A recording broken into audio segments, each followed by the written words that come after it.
জয় রাধে, জয় নিতাই চৈতন্য।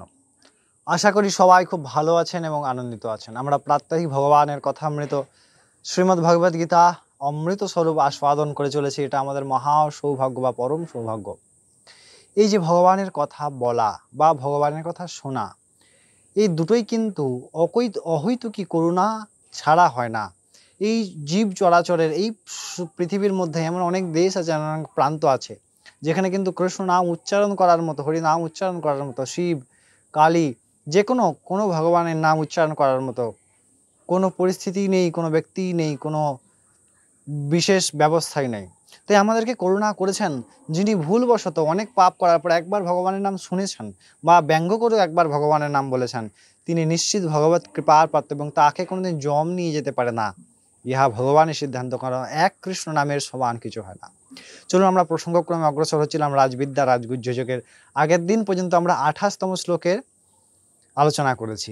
আজ আমরা 29তম শ্লোকের আলোচনা করব। এই 29তম শ্লোকে ভগবান বলছেন যে আমরা ভগবানকে অসমদৃষ্টি বলতেই পারি, কারণ ভগবান বলছেন যারা আমায় ভক্তি করেন তাদেরকে আমি কল্যাণ করি, এবার যারা করেন না তাদের কি কল্যাণ করেন না?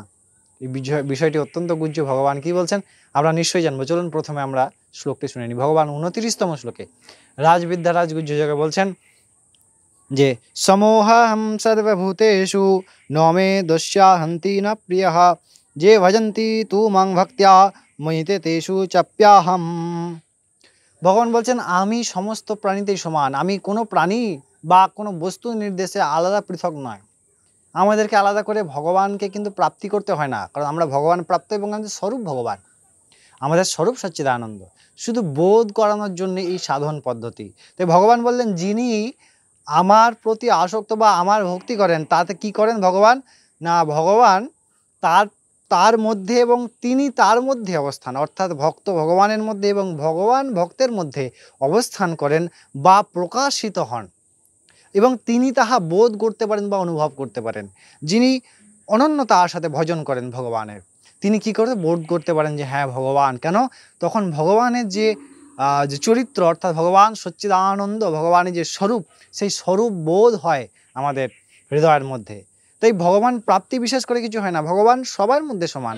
কিন্তু যখন কোনো জীব ভগবানের ভজন করেন তখন কী হয়, ভগবান তার মধ্যে প্রকাশিত হন এবং ওই ব্যক্তি ভগবানের মধ্যে প্রকাশিত হন। তো এই বিষয়টিকে বলা হয় ভগবত বোধ বা ব্রহ্মবোধ। যিনি ব্রহ্ম উপাসনা করেন, সেই ব্রহ্মময় সমস্ত জগৎময় আছেন, তিনি সব জায়গায় আছেন, তার মানে এখানেও আছেন, তিনি সব সময় আছেন মানে এখনও আছেন।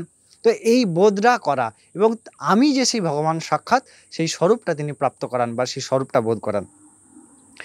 ভগবান এটাই বললেন যে আমি তাতে এবং তিনি আমাতে হয়, এটারই বোধ হয়। এই অর্থই ভগবান বলছেন 29তম শ্লোকে। অত্যন্ত খুব সুন্দর আমরা শুনলাম।